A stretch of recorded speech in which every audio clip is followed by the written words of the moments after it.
Morning, viewers. Chris here, Meeks Entertainment. Good morning, everybody. Thanks for tuning in to the Meeks Entertainment. Well, I just got back from getting some tires for my truck. I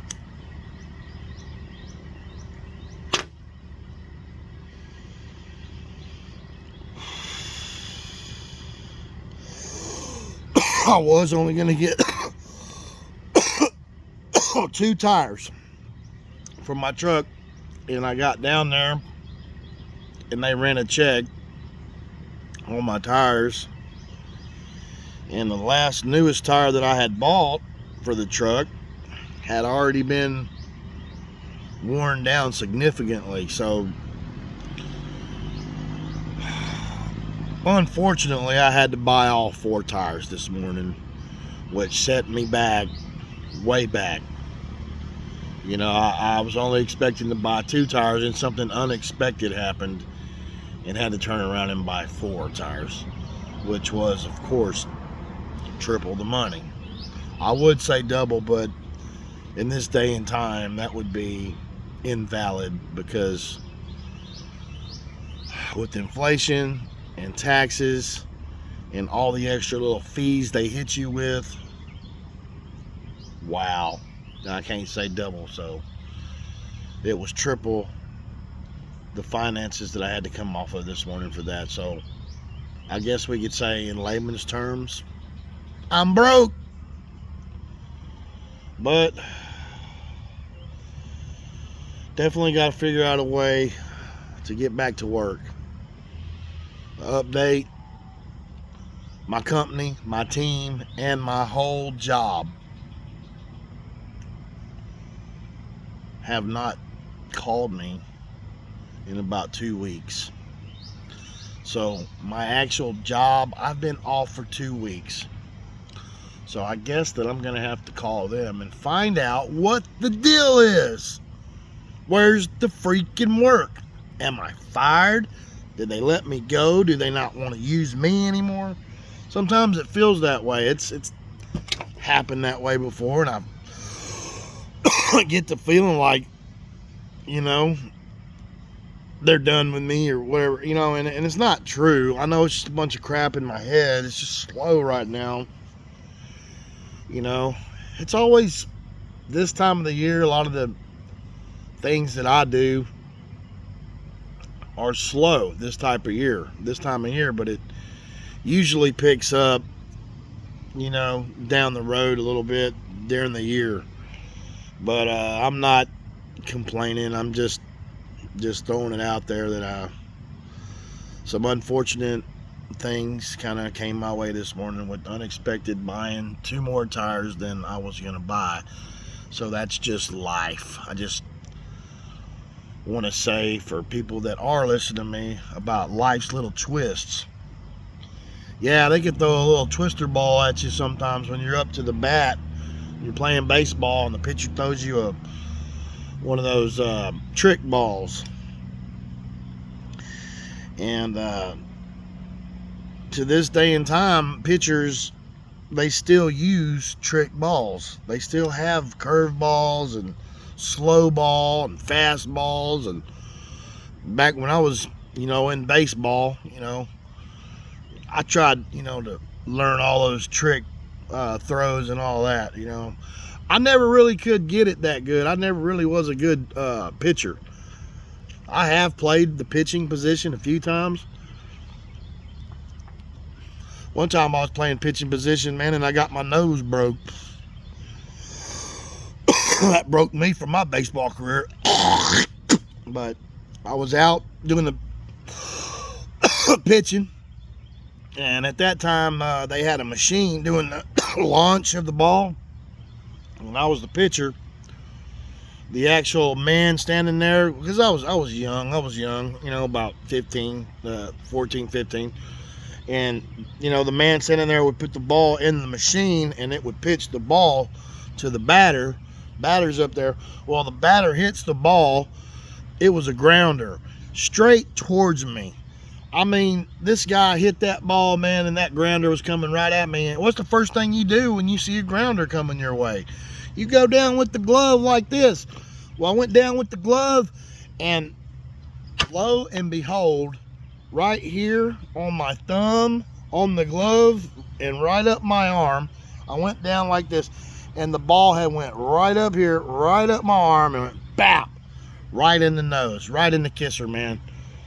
And just blood just splattered everywhere. You know what I mean? It was like, dude, you know, it was over. You know, like, wow, man. So yeah, that kind of ended my career with baseball. I was done after that. No more baseball for me. Yeah, I was scared of the ball after that. So once I got hit with the ball that hard, man, I didn't never want to get hit with that ball again. So it's kind of like riding in a car. One time I got into an accident, and I was a crash test dummy, and bam, I hit the back of a van.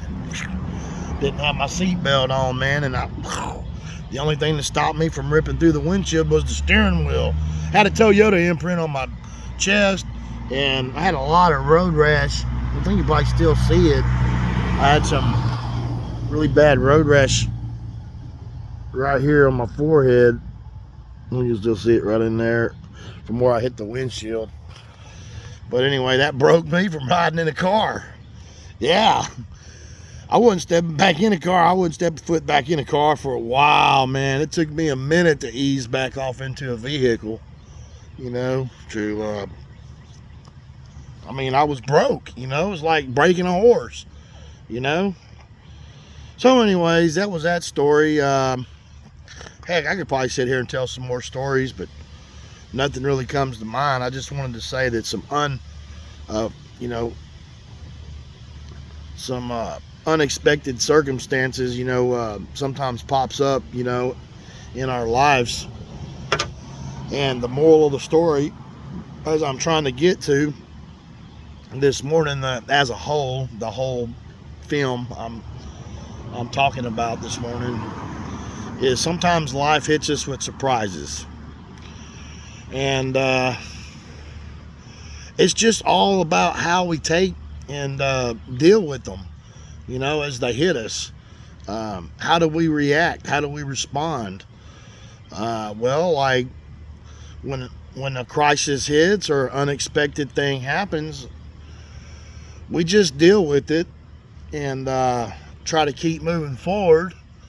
And pray to the good Lord is what I always do. I don't know about everybody else. I can't speak for everybody else, but for myself, I go to the Creator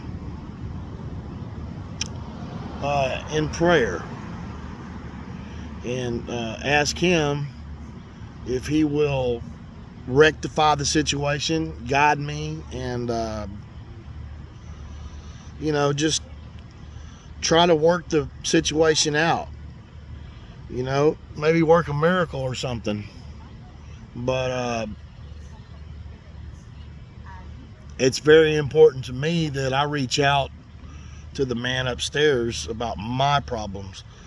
And because he always has an answer for my prayers, it might not be, you know, right then at that particular moment, or that particular incident, or, you know, unfortunate event taking place. It might not be the answer to that particular prayer, but then sometimes, you know, it is. It's the prayer that you need. Or maybe it's sometimes the unanswered prayer is the best one for your health, your mind, your soul. I know it sounds so weird for me to sit here and say, well, why would you say an unanswered prayer is, you know, the best thing for you? Because God knows what's best for us. That's why. I learned that from an aunt. She told me one time when I was going through a struggle a long time ago, she said, son, you want to know what? And I said, no, ma'am, Aunt Dina, I don't know. She goes, sometimes, Christopher, she said, an unanswered prayer is the best thing for us. I'm like, really? And she says, yes. I didn't know that. I'm like, really? I didn't know that, Aunt. you know. So yeah, it's mysterious how the Lord works in mysterious ways. And for all those that don't believe in the Lord, they don't believe there's a God, you ought to just maybe just somewhere out of the blue just give him a chance. You know, just ask him sometime, and like it might not be an instant, you know, like pushing a button, you know, like, hey God, I need your help, you know, push a button and it's instant, you know, there it is, you know, it's right in front of your face, like, here you go, you know. No, it's he doesn't work that way, and if he does, and he has and he can and he will in some situations, because he has for me. I can tell a story about a time that I needed him right now. And I was so panicked, and by the time that I got to where I was going and got on the phone with my parents, and I was in a lot of deep trouble, this and that, and I was like, my vehicle was at a bad place at the wrong time, and I had to get away from that place at the wrong place, wrong time thing, and scenario, walked about 10 miles down the road to a cousin's, sitting there calling my dad. I'm a teenager going, hey Dad, or really a little bit older than teenager, probably my 20s. Dad, you know what, man, blah, blah, blah, blah, you know what I mean? And he's like, oh, yeah. You know, and what's funny is I was praying, I was begging God, please, you know, don't let nothing happen to my brand new truck and all this stuff, you know. And I thought I was doomed, you know. My daddy had gotten me a truck when I was younger, and man, I thought the cops was gonna seize it and all that. Man, it was parked at a place that it shouldn't have been parked at, and I was at a place I shouldn't have been, but they were friends and I was there, and it got raided. Anyways, the Lord worked the miracle out. I went back over there, you know, just to see what the score was, you know, or no, what it was is the guy that had the house, he called me back, and he said, hey man, you'll never believe it. I'm like, what?